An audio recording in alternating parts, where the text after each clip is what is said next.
All right, so we're back and got these little guys out. I was hoping to get them out yesterday, but it just didn't happen. We almost got to 40 degrees and it was hot all night. So I thought, you know what, it's just a little bit too hot to be bringing babies out for that first time. Today, a little bit better. We've got some really high humidity, which is extremely uncomfortable for me. But birds, seem to be enjoying it a bit, which is really good. And I think, we've got some real crazy storm clouds over the back there. We probably won't get any rain, but gives you an idea of the humidity that's most likely in the air at the moment.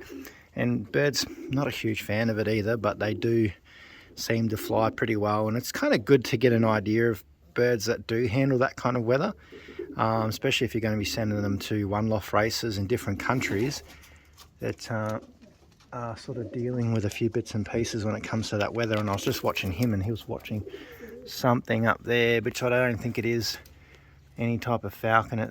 I don't know what it is.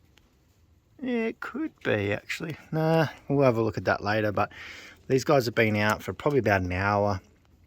And I think I might just leave them out for maybe another hour. If they want to come in, they can come in. I think there's a couple already in. And what I've done, I've just left one of the wires up, the bobs, because there is a couple in here. Oh, he's gone, that haven't been out before. So, well, there is a lot of them actually. There's probably like 4 or so. And it's most likely this one here. And that's its nestmate there. So either of those are fine. That's why I was like, oh, I'll just leave that up in case, and they can, worst case, they can get back in, and hopefully some can't get back out, touch wood, because he's already in there. But it gives them enough idea of how to get back in there if they need to. So yeah, pretty happy, just cruising with it at the moment. Not too like pushing them too hard, just because it is warm. And they've been sort of scratching around and walking around the ground too, and flying back and forth from this loft over here, because you'll notice there's a couple on the back side here. But we've got a nice little cool breeze sort of coming in that way. And you can see his foot's up a little bit. I think he's realised that the sheet iron there is a little bit warm on his little feet. So he's like, oh, it's a bit hot. Yeah, he doesn't like it. So yeah, I'm just going to cruise around. We'll have a look at some of the birds now. But we did finally get them out, and hopefully this week we'll get them out a little bit more, because the weather is should be in the lower 30s, which is really good. Should be able to get the older ones out flying a little bit more as well. So I've got 3 that have come back in. There should be 7 outside still. So I'm pretty happy that we haven't, touch wood, lost any just yet. Because the first time's always a bit daunting, but sometimes you just got to let them go. And we've got all these other little ones out. They're having their turn out here as well today. So, I just rotate them. Being the weekend when I'm home, I kind of just rotate which birds are out in the front section. Not ideal. I'd like to have them in the aviary all the time to themselves, but just because these are all young, and then we've got all the breeders there, it's kind of just a little bit a bit of a pain sometimes, but yeah, either way. So I've been today been sorting out all the pedigrees for these. I do have the pedigrees of the parents, and then I've just been doing them up into my own template. So I've made my own one anyway, which is a Maney Pigeons one. So I've just been typing them all up and whatnot, because it's just been too hot. So I thought, I'll just sit inside in the aircon, type up some pedigrees and sort of get on top of it. It's just handy, these days. Pedigrees aren't be all end all, but if when it comes to breeding, they play some part when you're looking back on history and stuff like that and whatnot. So been pretty handy to get that sorted. Here's my little black moon. Let's have a look at her. I really love this little hen.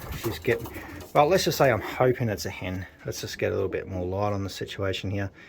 But I think she's going to turn out to be a really beautiful little hen.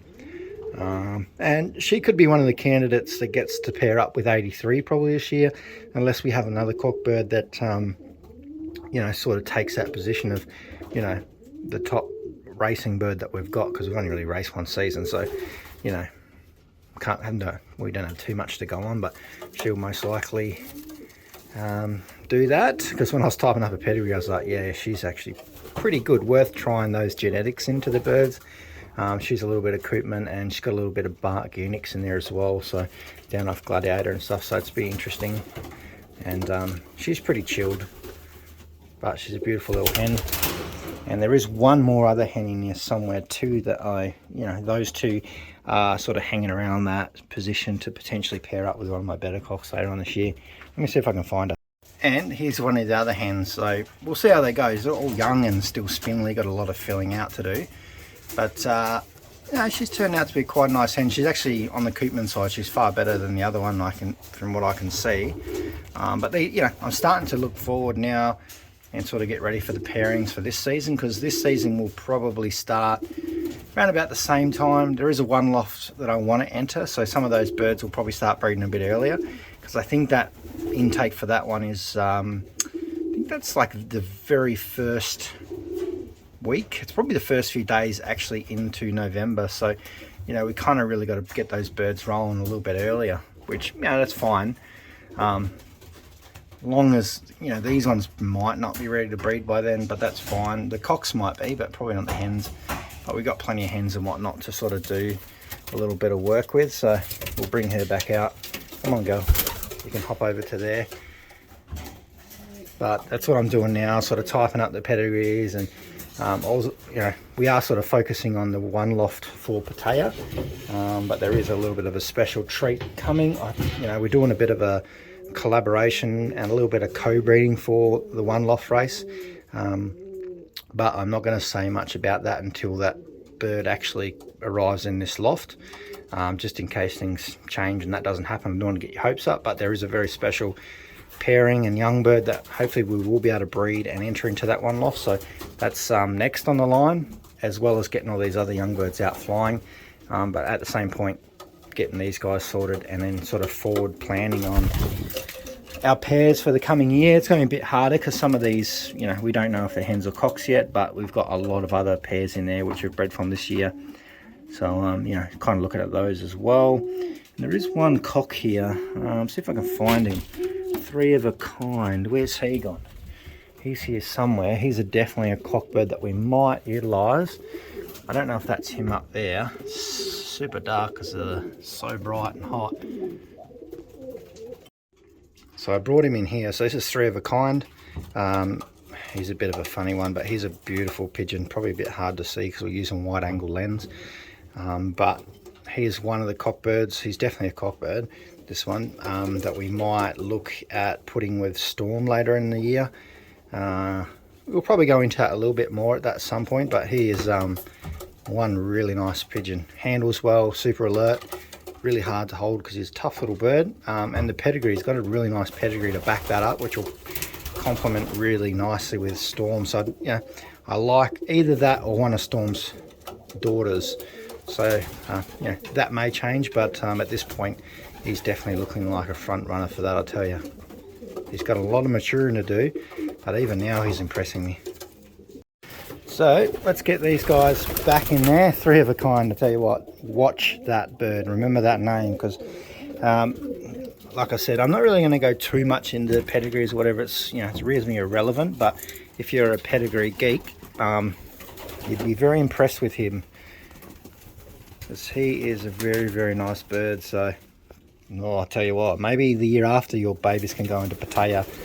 But let's shut this up and let's go into here, because these breeders need a bit of time to relax and come out here now. And these are all in their last round as well, which is really good. So some of these are, panting a little bit because it's a bit warm in here. So it's not like super warm. It's more the humidity that's really annoying at the moment.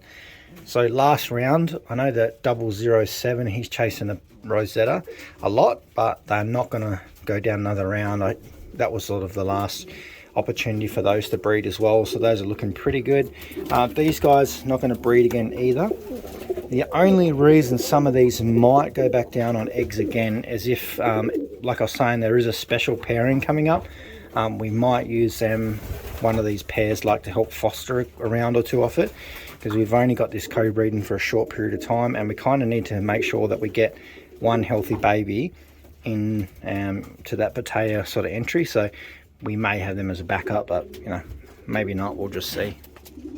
And we've got our 2 big chunky babies in here. We'll have a quick look at them, because I'm really surprised by these big, they're just like a brick. So they got to be interesting to see how they do well, because this she's got a lot of really good Hermans in her, and he's got he's got the Pietron in him, which is the Tiger Grizzle side, but he's got some Geert and Munich in there as well. I think that's how you pronounce it. So, you know, it's kind of a Herman base anyway, which is really interesting, that combination, which is potentially going to produce us hopefully some grizzles that might actually get all the way through to that race season. But what can we do? We've got little babies flapping around everywhere out here. So what I might do is put this camera down, get some food over in there, and then hopefully they'll start coming in. I don't know what's spooking them. I think it's just them spooking each other. So stay tuned, because there's a lot going on. We'll get into the other lofts over the next few days as well, and we can start, there's a lot of things happening over there at the moment, and same on this side too, so it's kind of hard to try and get it all in one video, but see you soon.